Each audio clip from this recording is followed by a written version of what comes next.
Let me explain this. The world is made intelligible to us by the. I'm trying to correct my crookedness.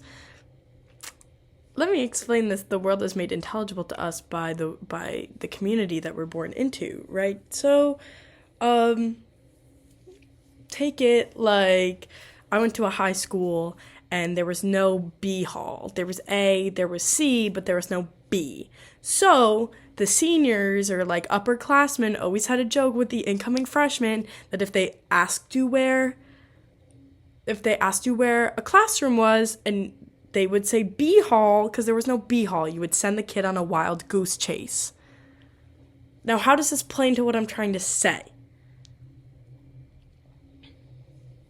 The joke is only funny if you know there is no B hall. If I were to tell you, oh, I told this freshman that to go to B, you would be like, okay, because you're not in the world of my high school. You haven't been introduced to that world. Me explaining that there is no B hall has introduced you into some of the lore, the world.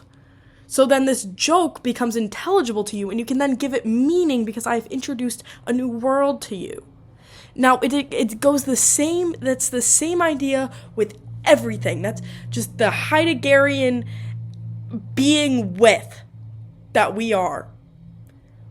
The world is made intelligible to us by our community, and that can be your immediate community, that can be a community in a broader sense.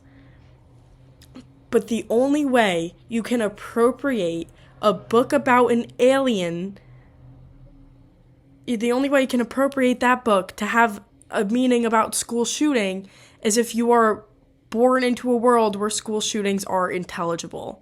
So banning the book isn't going to do anything because school shootings are still intelligible.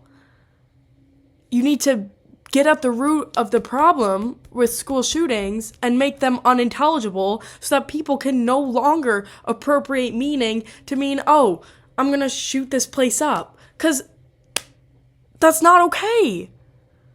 But it happens so often that it just we don't even think about it. It's